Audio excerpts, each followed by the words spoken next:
Welcome to Bits About Books, the home for conversations with authors of breakthrough books on sales, marketing, and business. I am your host, Shubhanjan Sarkar, founder of Pitchning, the next generation buyer-seller engagement platform, where our mission is to make buying easy. Our guest today is Fromm, and we speak about his book, Making Seamless Sales, How Pre-Sales and Sales Can Work Together Seamlessly. Art is the founder of Team Sales Development, helping client-facing teams, especially SEs and AMs, to focus on client success by being more consultative and strategic as a team. The book reflects his unique journey and learnings through multiple roles, including that of pre-sales and sales. I see them struggling, and I knew that I was doing something that was actually working. So even though the topic that I was on, because I do work, I'm a certified great demo provider, so I do great demo stuff. I do things for John Kerr with mastering technical sales. And then I have a sales methodology that I've been doing for 20 years. And what I realize is no matter which workshop I'm in or any of the rest of my portfolio, there were these stories that I kept telling about situations that they were struggling with, such as not doing proper qualification, not doing proper discovery. Art is a dynamic speaker and workshop facilitator who equips sales teams to boost revenue, win rates, margins, and client satisfaction. With a career spanning engineering, software, and sales leadership, he brings deep industry insight and proven strategies. As the founder of Team Sales Development, Art has helped B2B companies transform their sales results, in one case boasting a 22% increase in bookings and a 16-point increase in win rate. His engaging seminars and workshops are backed by real-world successes and 2 decades of client trust. Art's practical experience and results-driven approach make him an impactful speaker and facilitator for organizations looking to elevate their sales performance. Now, on to this seamless session with Art Fromm. Art, welcome to Bits About Books. It has been, like we were discussing just now, has been a really long time to get you back on for a conversation. I'm so glad to be here and to share with your audience, what our conversation uncovers. The last conversation we had, which was some time back, and we touched upon some issues which were at that point very upfront on my mind. And I do believe that your book goes deeper into assessing and addressing some of those issues. But let's start at the beginning. When did you think that you need to write a book? I've been thinking, because I've been doing sales enablement for 25 years, initially inside of a company and then with a global learning company. And then ever since 2009, I've been on my own. I work with a lot of sales teams and pre-sales teams. And, after a while, I started hearing these common themes of, boy, I wish that they could work together better. And the sales, would want the pre-sales to work together better, and pre-sales want sales to work together better. So as far as a concept, it's always been there. But, I just realized writing a book was a lot of work. And so I just was keeping some notes and things. I didn't do any serious writing really until probably early 23. So it was always in the background. Right. So when you talk about keeping notes, was it sort of back of your mind that someday I'm going to put this into a book? Or was it like, this interesting thing, let me just note it down so that I'll use it in one of my workshops? What was the thought there? Yeah, it was, because when I was doing my workshops and delivering them, I would go back to stories of when I was in sales for 10 years. And those stories reminded me of situations where I see them struggling, and I knew that I was doing something that was actually working. So even though the topic that I was on, because I do work, I'm a certified great demo provider, so I do great demo stuff. I do things for John Kerr with mastering technical sales. And then I have a sales methodology that I've been doing for 20 years.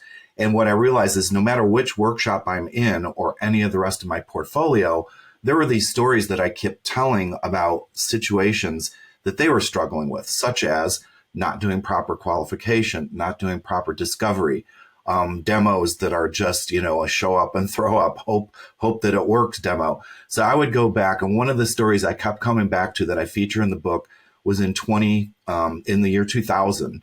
actually, when I was working with a new sales rep. And he came to me. I was running the pre-sales at the time inside of Parametric Technology. And he came to me and said, the classic, Art, I need you to do a demo. I got this customer, and I need you to show up and do all this stuff. And I'm like, but Jerry, what are we supposed to show?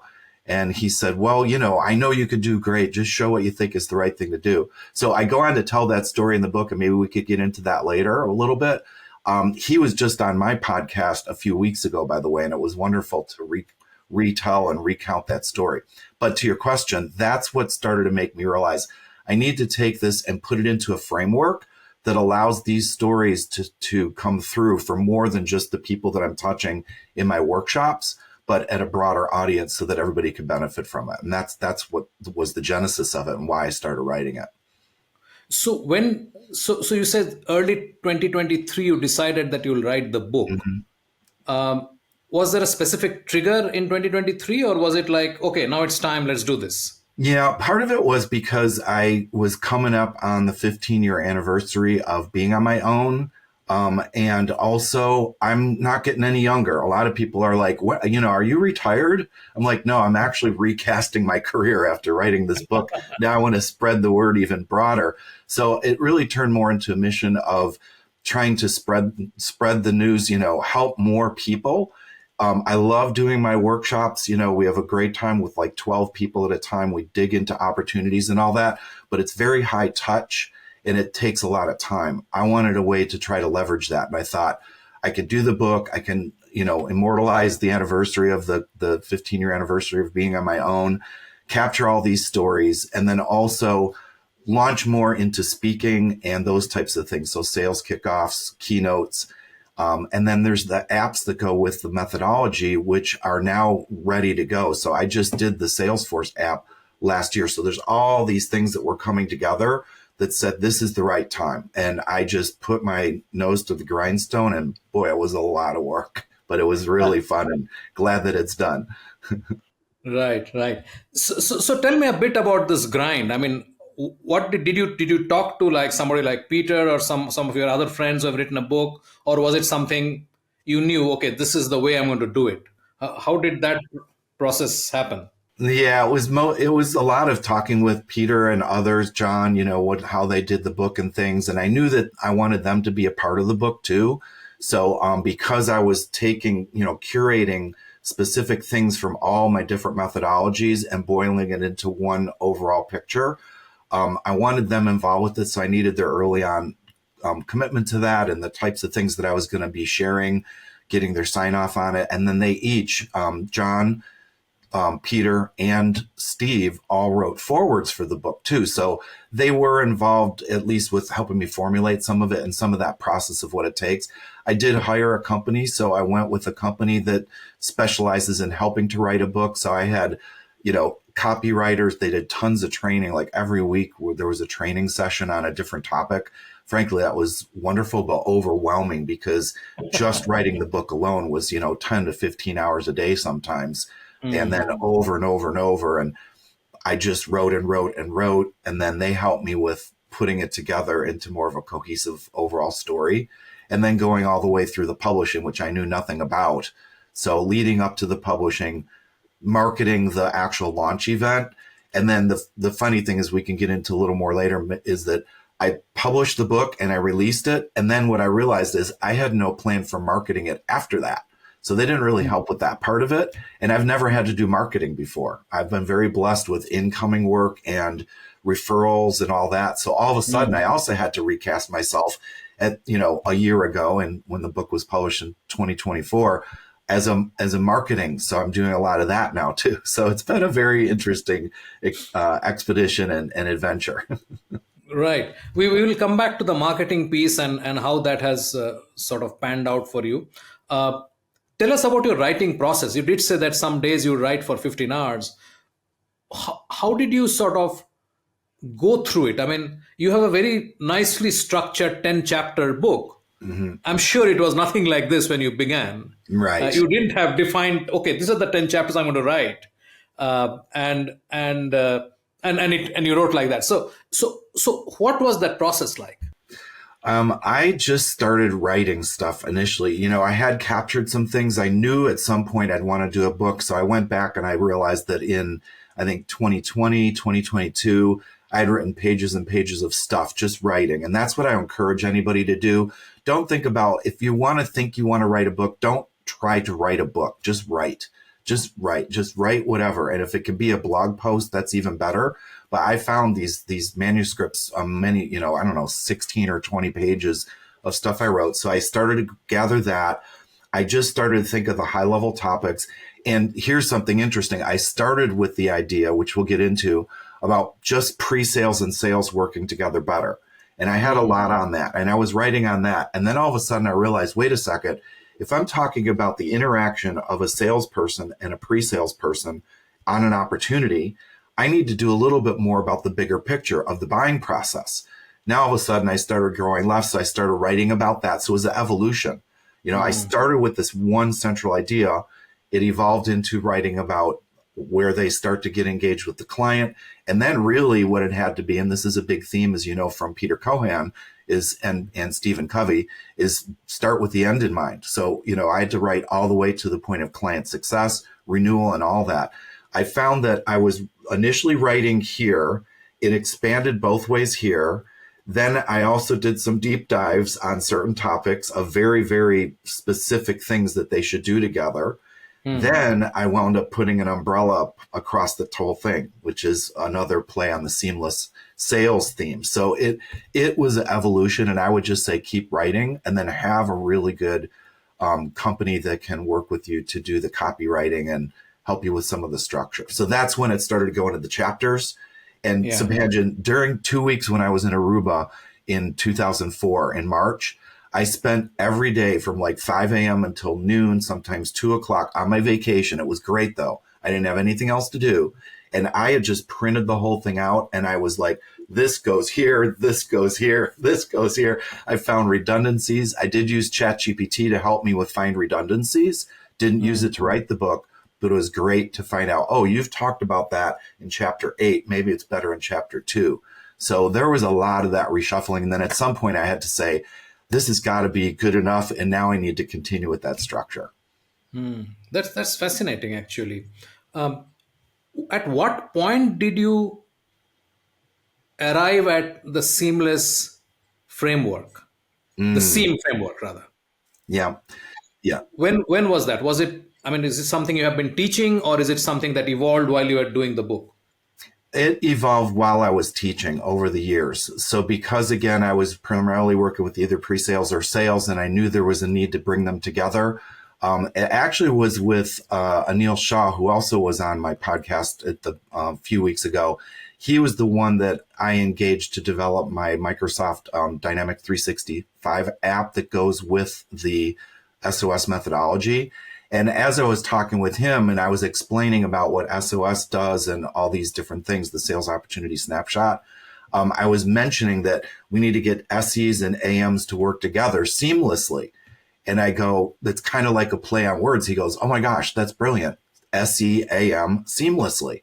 And that's where it started to really resonate. And he goes, you should do something with that. So that was probably around 2018, I think 2017, that the idea of seamless sales was already there. And I finally copyrighted it as a service mark in 2020, I believe, because I knew I was going to ramp up the potential for the book and things like that. But the overall methodology about working together and what it takes for each to do things that are complementary, that's where probably for the last, what would that be, 8 years, it's been a big theme that I work into everything that I do. And it isn't taught specifically in any one of those because I'm doing what that audience needs, but the themes are in there and the overarching goals.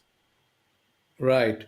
So I would like to sort of step back a bit and go to the point you mentioned, that your original thought was to write about pre-sales and sales working together. Mm-hmm.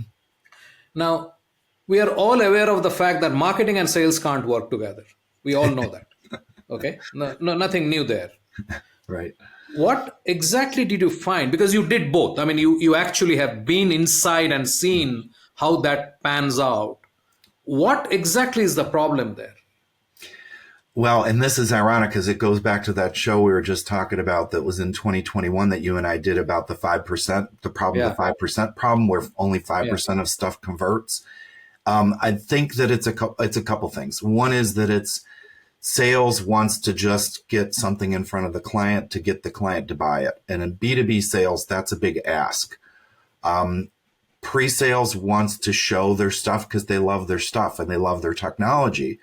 In the absence of a need or a context, that's useless. John Kerr says it, your solutions have no inherent value. So you've got this dynamic of sales wanting pre-sales to show it, thinking it will make the deal go faster, and pre-sales loving to show what they have, and they wind up derailing because there's not enough discovery. It doesn't land with the customer. And it might be a fantastic demo. In fact, I just talked about that with a guest that I had on, high-fiving that you did the demo, but nothing ever happens. So the disconnect is truly working together in a way that complements each other. There's the dynamic of the customer doesn't trust sales. I mean, it's true. They just don't trust sales because sales is trying to sell something. They do trust the sales engineer or pre-sales because they see them as somebody that can do the work. That's not exploited enough so that when the customer's involved, the salesperson oftentimes tries to do discovery and things like that, but they don't discover the right things that are needed all the time. And then pre-sales is given half of a story or no story. And just like what Jerry did of, hey, Art, I got this demo, you got to do it. And I'm like, can we just slow this down and do discovery? And when we did that, it changed the whole dynamic into something that was for the client instead of us throwing stuff against the wall to see if it sticks. Instead of it being a sell, it turned into a buy when we were working together on the same page and toward the same goal. And generally speaking, I talk it in the book, sales is responsible for the business close, pre-sales is responsible for the technical close, and they are each working with specific stakeholders that they need to convince and then get those stakeholders to work together also. So it's really a multi-dimensional of pre-sales and sales, and then in turn helping the client work together, their business decision makers, their technical decision makers, and then the bigger decision process of who's signing off on the deal and all that. So there's a lot of moving parts. And the more complex B2B sale it is, the more this can be disconnected. I will say, and it's important to say, caveat, there are definitely salespeople that have figured this out, and they are the ones that are excelling. It's not systematized, though. It's not something that's taught. And here's another thing that conspires against everybody. Sales enablement companies, sales training companies either focus only on sales or only on pre-sales 99% of the time. So they are also not helping with this. And that's why I focused on that. And based on my experience, I knew that there was a lot of things that could be shared, which are sitting there right on the table. Like you don't even have to do that much to get these things put into place. And studies have shown that when teams do that, their sales are 37% better. So there's a huge impact of just focusing on that. Fascinating. So I have two follow-up questions on that one. Uh, One is, why do you think discovery is still such a abused process? Mm-hmm. Abuse is the only word that comes to my mind because I mean, and I know that's done in a most reluctant. Oh, let's check that box. Yes, discovery done. So guys, come on and let's do the demo kind Mm-hmm. of mode instead of really trying to figure out. And the follow up question to that question is, how willing are customers to share their actual requirements? Mm-hmm. Yeah. So the reason why discovery is getting, less than the attention it should is because it takes time. And I think the salesperson is concerned that taking that time is going to slow things down and therefore they could lose the deal. And it's actually quite the opposite. What happens is if we don't take the time up front, then the rest of the deal is just going to be a push and we're just going to be trying to force fit something. And maybe once in a while you luck out. Most of the time it's going to be a disconnect and you're going to be kind of lucky if it actually happens. Who was it? Was it Abraham Lincoln or somebody that said, if have 3 days to cut down the trees. I'm going to take 2 days to sharpen the saws, right? That's what we're talking about. The other reason why it doesn't happen a lot is because, unfortunately, methodologies have come into play, BANT, MEDIC, whatever. I was actually a parametric 3 years after MEDIC was invented, and I got the benefit of true implementation of a methodology because as the pre-sales manager, I was allowed to ask the salesperson, what does your MEDIC look like? And and by the way, it was just only MEDIC at the time. And it wasn't to question them. It wasn't to second guess them. It was because that was truly helpful information. And that was information that I needed to be able to put the right resource and the right demo together. So unfortunately, I think some of these things now are just lip service. Oh yeah, we do MedPick, we do this, we do that, And then when I dig into it, when they say, like you said, what means doing it is they're just using it as a checkbox, or the salesperson feels compelled to like throw something in the CRM system just to satisfy their manager. And now it's even worse because now the information is not updated, it's inaccurate. So there's a whole sequence of events that spin off of that. So in terms of the discovery being not so desired, I think that's part of it. Also, and this is a whole nother thing that you're very aware of, and everybody else is, there's a lot that the buyers are doing on their own way before even talking with you. Worst case scenario, that's when it shows up as an RFP on your desk or RFQ, where they've done their work and they think they know what they want and they tell you bid on this. And that's a recipe for disaster because they've already tried to figure it out. You have to fight that. So my thing is move left in the buying process, find out how they got there and what they did. And that's where the discovery needs to come in. So now with automated systems, there's the ability to capture all of the touch points that a client went through. And we should be able to get that as the start of qualification. During qualification, we are doing discovery. Absolutely, we should be. And that discovery then can help us with an initial amount of work, allows us to decide if we want to engage or if we want to disengage. And that's an important part of discovery, where I think salespeople sometimes are afraid to look under the hood and find out, oh, there's nothing there. And they avoid that maybe sometimes thinking, well, I'm just going to push this through because I know if I do enough demos, I'll eventually get some sales.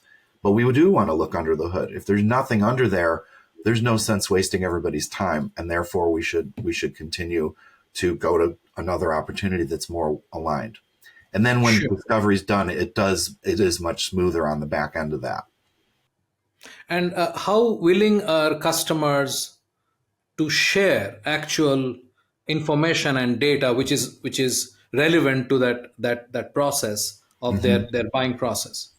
Well, it depends on who the stakeholder is that you're talking with. So if you're talking with procurement or a selection committee, they don't want to share anything, partly because they don't know what the bigger picture is, and they want to try and keep it fair. So if anybody's ever been involved with a competitive bid, you know that they'll say, you can't talk to the people that are actually doing the stuff. You got to talk to the committee. Well, that committee has been put together because they're going to represent somebody else's needs. A procurement person job is, generally speaking, just to get something at a lower cost or a lower price. So they're not going to be the one that's going to care. So those are the ones that'll push back. Where I find that there's openness when we ask and when we explain the reason that this is helpful is the people that are the real decision makers, the people that are impacted. In the SOS methodology, we have a special type of decision maker called the relevant executive. The relevant executive is the one that is going to lose the most or gain the most based on the outcome of the opportunity or the project. Therefore, that person has skin in the game. They would want you to have the right answer for them. They're eager for the right answer because they don't know. Many people, and we've heard this before, Garen Hess talks about this in his book and everything, as far as selling is hard and buying is harder. The idea is they've never probably gone through a purchase process like this before for whatever you're offering them. It's our job to help them. So on my website, on teamsalesdevelopment.com, under the events and articles page, I have an article about selling discovery. And it's not about selling it to make money. It's about selling people on the idea of discovery. internally, we got to start with selling our sales rep. So if you're in pre-sales, sell the sales rep on why discovery is the right thing to do. And it's the classic help me to help you. So the sales rep wants to sell. How do you sell? By getting the customer to buy. How do you get them to buy? By addressing their needs. How do you find out their needs? By doing discovery. So the salesperson should rely on the pre-sales person together to do discovery. Now the deal will go better. The salesperson will be made better. And then selling the client. That's what we did with the Smiths deal that Jerry and I were involved with in 2020 that made such, 2000. I have such a troubles going back to the 2000, but 2000, that's what it made it better for us because we'd gotten late in the deal. The client had already looked at competitors. It seemed like they were leaning towards somebody, and time was of the essence. So discovery could have caused us to be out of there. And Jerry helped them understand, look, we're late to the game. We need to find out what's going on here to give you the right stuff in order to optimize what we're going to show you. And this is a great thing to convince them about. In order to optimize what we will show you so that it's exactly what will help you out, asking some questions and doing some discovery first will allow us to save you time, the client. It will allow us to cater to your needs as the client. It will allow you to go through your buying process properly. So that's the things that can be done to help that out. And it is not trivial. It's very important. Yeah, I know that this whole discussion can be a one complete podcast. Actually, we can do a full session on discovery, and possibly we should. But let's move on. Let's get to the book. Sure. So you wrote and you already explained the process. This specialist company that you brought in, they helped you put it together, and the book is published. And you also said that you did not really prepare for marketing. Right. So let's briefly touch upon what you did. I can imagine that you sort of suddenly you had to gear up and do a few things. So share a bit about that, and then we'll jump into the book. Yes. I found a great company. It's called Blue Talks, and they specialize in helping to connect you with resources and opportunities. So I signed up with them, and I've already spoken at Miami University, at Columbia University on like a TED Talk type stage. Mm-hmm. And then they've also gotten me engaged with a lot of different podcasts. And then on my own separately, I also found talkradio.nyc, which I'm just finishing up 2 more episodes of a 12-week podcast series, which is also available on my website under the articles and events. And I did 12 weeks of that. So it's been a lot of just getting out there and doing things, posting out on LinkedIn a lot more. And the podcast has done a lot of that. And then coming on to some of, reconnecting with, you and others that we've talked with before. And now I've got more to offer in terms of what's going on. So that's the thing. It's been a lot of fun. A really, really fun thing was 2 weeks ago-ish, maybe 3 now, I was actually on the NASDAQ billboard in Times Square. So that was part of what I was able to do. And that was really cool to be there and just be seen, on the billboard. So, yeah. Wonderful. That sounds great. It's time for a short break. Stay with us. After the break. Seamless sales comes from the, SE and the AM, and the idea is working together. So knowing what each other's role is, because they're distinct and unique, but they're interdependent. And what is that interdependency and how do they operate? And mainly it's about the focus on the buyer and the way that they can do proper discovery after qualification and anything gleaned there. But really importantly, working together all the way through close. You are listening to a Business Podcast Network original. Podcasting is the fastest growing content marketing opportunity, which is untapped. We can help you craft your audio strategy and help leverage the wide reach and easy streaming capability that the smartphone penetration provides. It is easy, it is powerful and personal. Talk to us to find out how podcasting can help you build your brand and reach out to your targets like never before. Write to us at bpn@bizcast.in. That is bpn@bizcast.in. Business Podcast Network. podcasts end to end. Welcome back. I'm Shubhanjan Sarkar, your host for Bits About Books and founder of PitchLink, the buyer-seller engagement platform. Let's dive right back into the episode where we left it. Let's talk about what is seamless sales. What is it? Seamless sales comes from the SE and the AM, and the idea is working together. So knowing what each other's role is, because they're distinct and unique, but they're interdependent. And what is that interdependency and how do they operate? And mainly it's about the focus on the buyer and the way that they can do proper discovery after qualification and anything gleaned there. But really importantly, working together all the way through close. And here's the interesting thing that came out in the book that I talk about.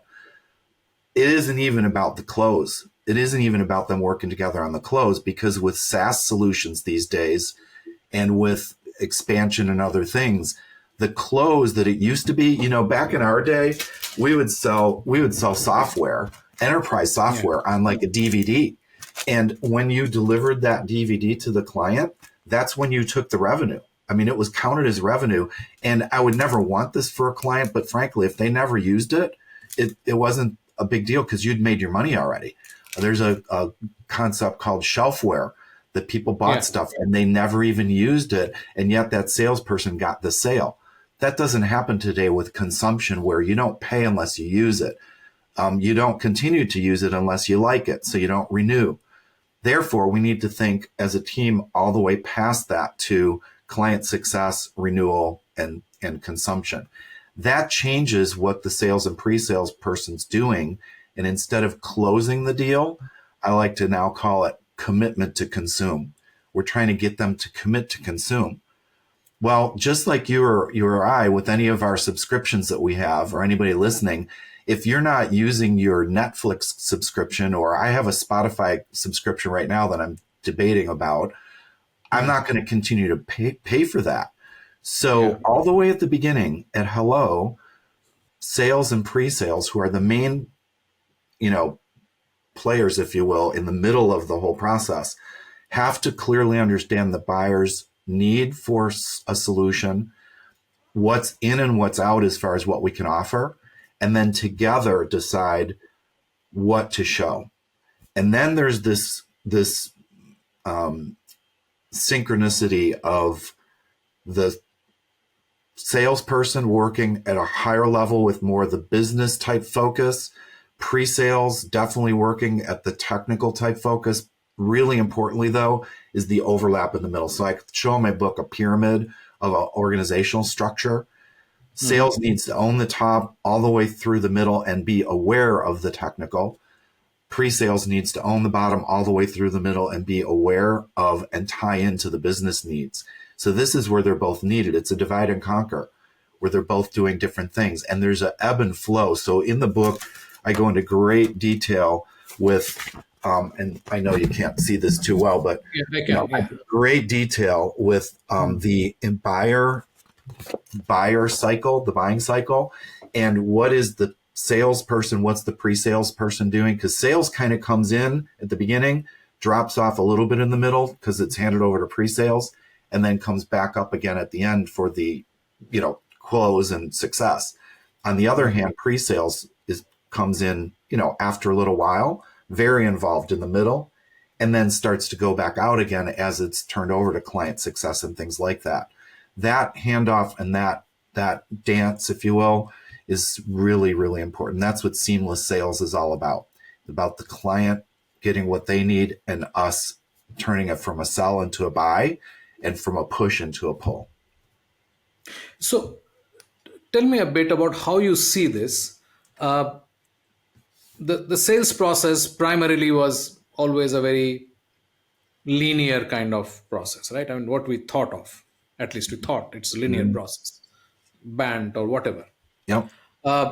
Then we knew that the buyer was not really linear. We knew that, but we somehow never acknowledged it. And I think when Gartner came out with their spaghetti bowl thing, and that's when we sort of started talking about it a lot, which is what happens when a research organization puts out something. Right. how do you see? I mean, is there a real overlap between the buying and selling, or are these actually two separate processes, but it sort of meets at the end somewhere? Yes. This is deep, but this is part of what got revealed to me as I worked on the book. So, same thing as you're saying. One of the things that I do in my workshops is I'll show the buying process and I'll show the selling process. And I do show them as linear because, as you say, that's mostly how we think about it. There's an entry point, we close, and there's an exit point. They go off and do their thing. We go and do the next sale. What's clear about this as I do my workshops is whenever I ask somebody, where do you get involved?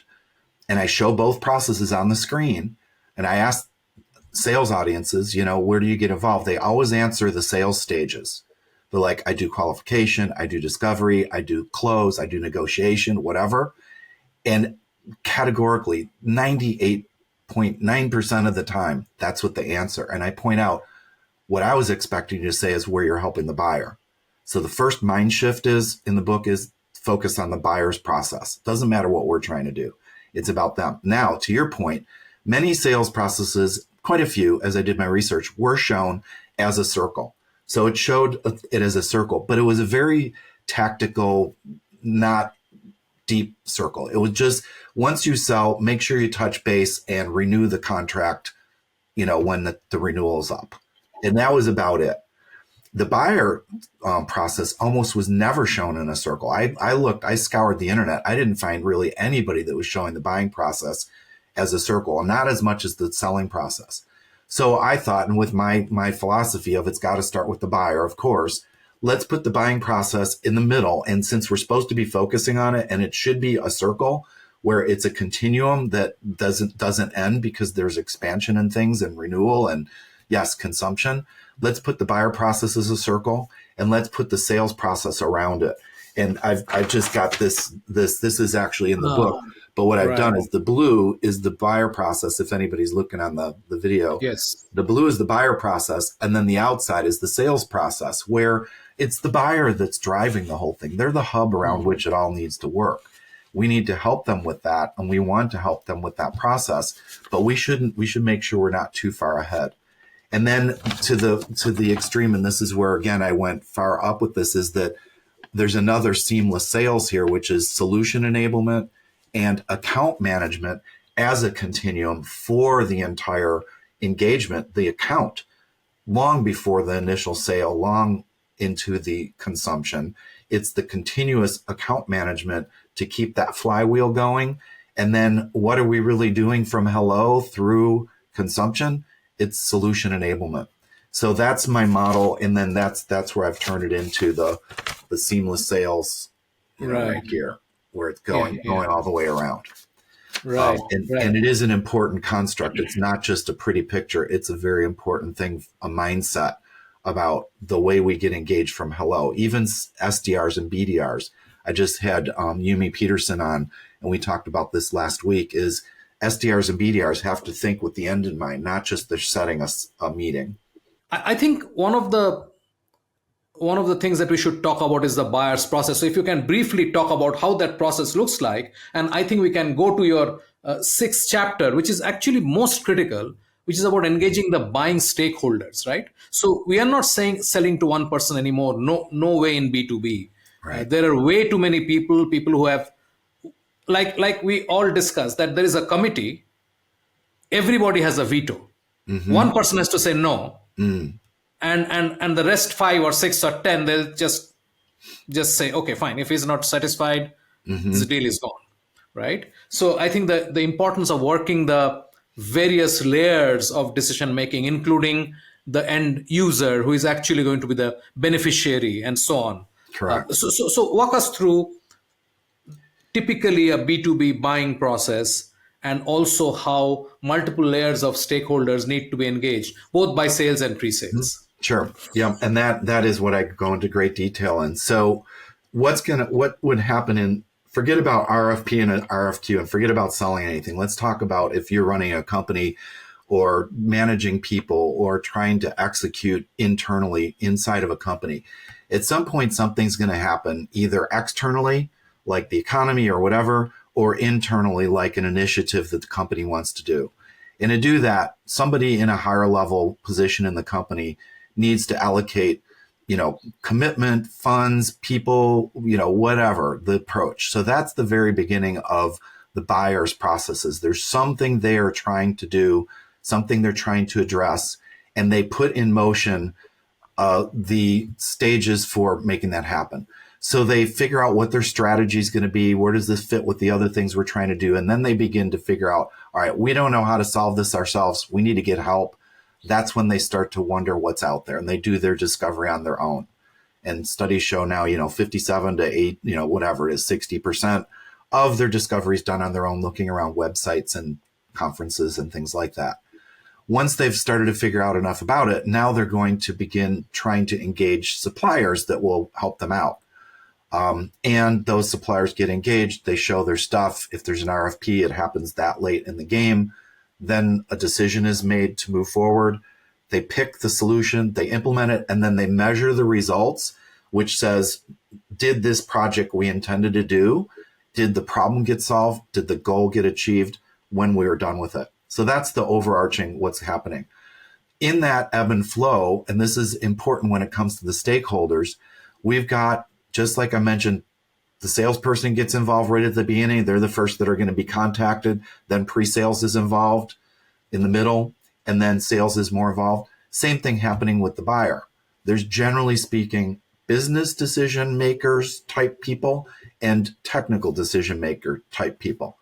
Business decision is going to be those executives that decided to do something to begin with. Oh, we're losing market share. We need to release a new product, or, we aren't being efficient enough. We've got to cut our costs, those types of things. That's a business decision maker. So they get involved at the beginning. At some point when they are doing the process of figuring out how to proceed, they will get their own technical people involved. So management, IT, probably security people, others will start to get involved. So all of a sudden the business decision maker falls out. The technical decision makers become the focus. Clearly different types of people, different personalities, different levels in the org chart. So in the org chart, high level decision makers are going to be, up here with the C-suite and management. And then the people that are doing the work will be near the bottom. Then they go back and that flips, because the technical decision makers say, oh, we've checked this out. Here's all the different things. This is where the selection committees come in. This is where the RFP comes in. The technical decision maker says, we've looked at all these different options, and here's the one we think will work for what we're trying to do. They recommend it to the business decision maker. It gets signed off. They implement and they measure the results.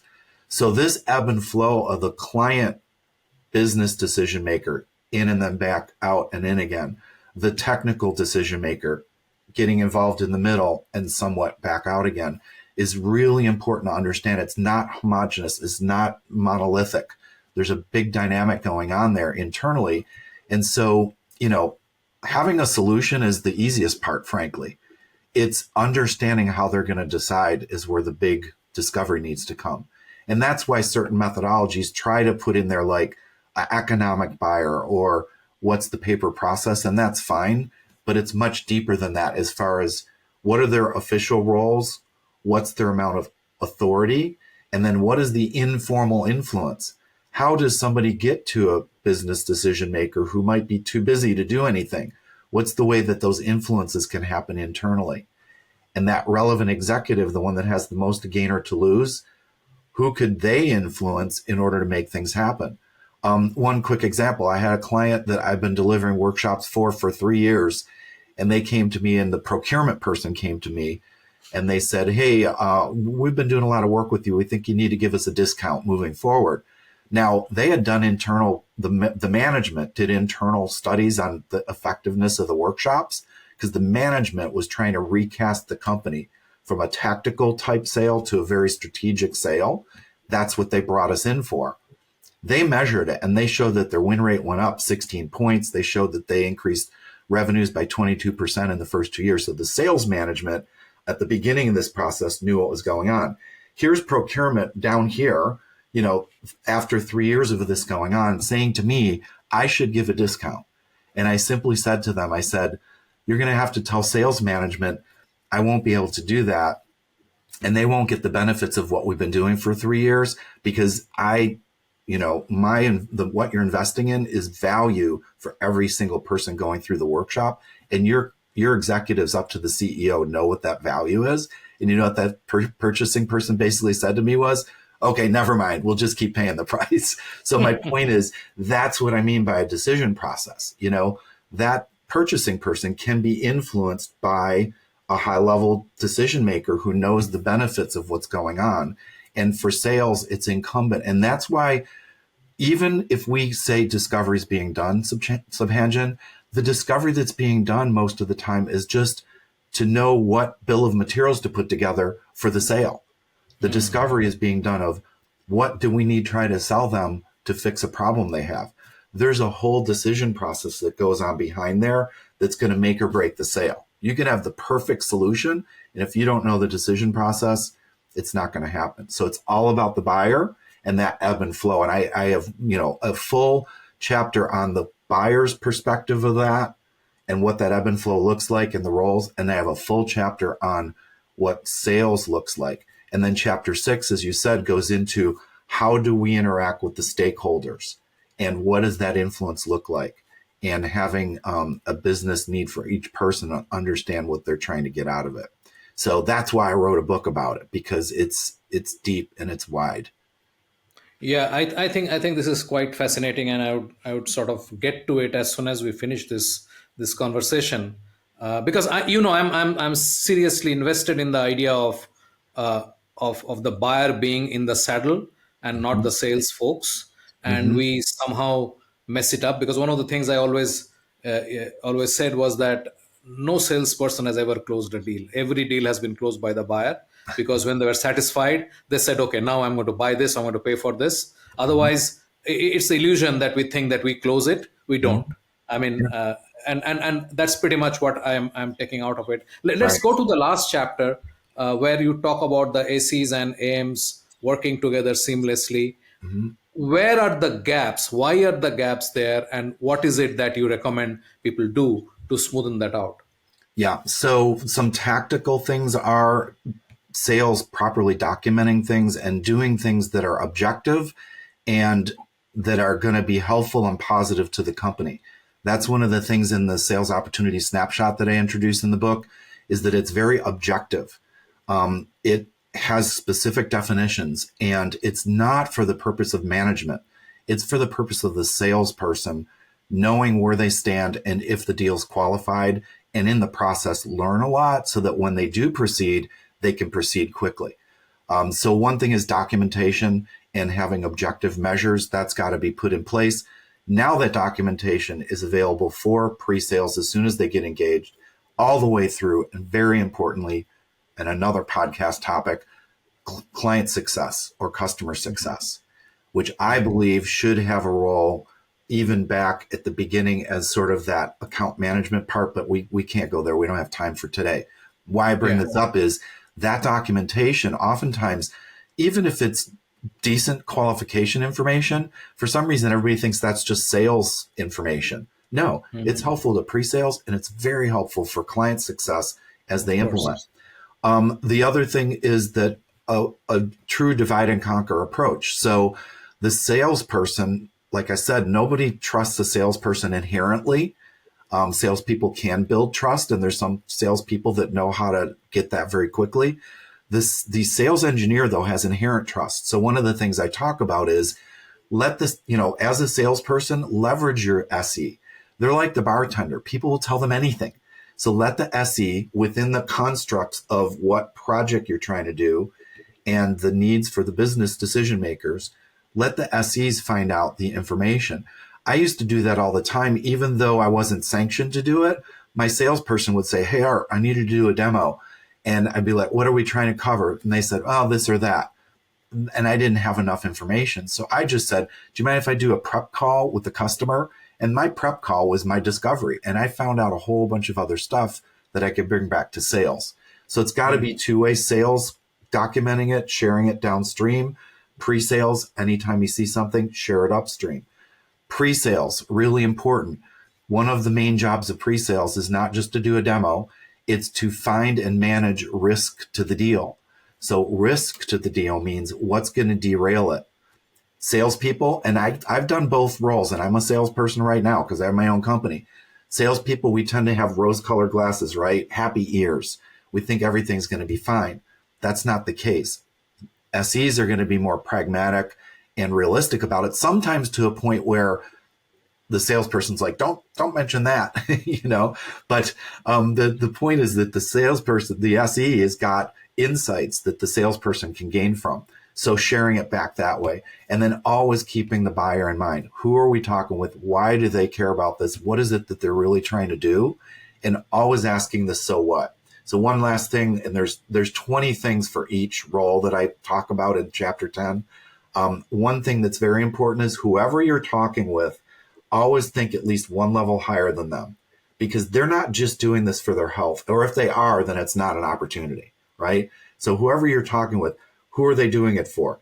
And what is that person trying to do? And work your way up and across, and either you'll definitely find more about your opportunity. Most likely you will find out about adjacent opportunities that could be solved at the same time, which adds to your value. Now you are helping them. I've done many whiteboard sessions with a lot of different stakeholders when I'm working with my client. And when I'm done with it, they will put save all over that whiteboard because it gives them a view of what they're doing that they didn't even have. Because I've now been able to have touch points all inside that company, and they didn't even realize that all that was going on. So we could be a unifier, but we also need to be working together to make sure that we are unified internally and reducing the friction that allows the client to benefit. Those are just a few ideas. This is great. And just to add to what you already said is that ensure that customer success is part of this whole process, so that they are also completely in the know of what the customer's objectives are, so that they can ensure that the delivery happens. Because let's not forget, in technical consumption-based, subscription-based world, churn is a very, very big word. That's right. That's why it's not a close, it's a commitment to consume. Yes. The beginning of revenue starts when we're done with the selling. Yes. And that's really a big difference. That's a huge difference from the way it used to be. Absolutely. Art, this was fantastic. Do you think you would like to touch upon anything that we didn't touch upon today? No, I mean, we covered the treetops of a lot of topics. I think if anybody's interested in any one of those, there's a lot more detail in the book. It also stitches the whole thing together. I'm happy to talk with anybody about it. And certainly, perfect opportunities, sales kickoffs, keynote type situations where we've got an audience that can all hear parts of this. And then the deep dive can be done in parallel as needed with that message, across the board. So those are some things that I would say is I appreciate the opportunity, and it's my way of giving back and curating, like I said, all these different pieces in each of my workshops. So if anybody's been in any one of them, now you get, as Paul Harvey, I don't know if Paul Harvey resonates with you, but Paul Harvey was the guy that would tell a story and then he'd go, and now for the rest of the story, and so if you want the rest of the story, then you can check it out either in the book or my website. But thanks. No, I appreciate the opportunity. Bits About Books is brought to you by PitchLink, the buyer-seller engagement platform. PitchLink makes buying easy by enabling high-quality engagement between buyers and sellers through its presentation and discussion modules. Sellers create customized sales narratives using sales collaterals and personal videos, and reach out to prospects through a non-intrusive, buyer-qualified engagement. PitchLink requires no installation or download and holds the entire repository of sales collaterals and buyer-seller conversations. Talk to us to know more about how you can engage with customers without intrusion. Call us on 99021 631 32. Art, thank you so much for coming to Bits About Books, and I'm so delighted that we restarted our conversations. Absolutely, yes. And when this is used, then the goal is for the audience to increase revenue, margins, client satisfaction, and get that consumption going. So that's what our goal is here. Thank you so much. Thanks, Art. We have a fantastic lineup over the next couple of episodes with great conversations on breakthrough books. Subscribe in your favorite podcast app so you do not miss a single episode. Thanks for listening. Thank you for being with us today on Bits About Books, where we talk to authors about breakthrough books on sales, marketing, and business. We hope this conversation helped inform and motivate as we all navigate a rapidly changing business environment.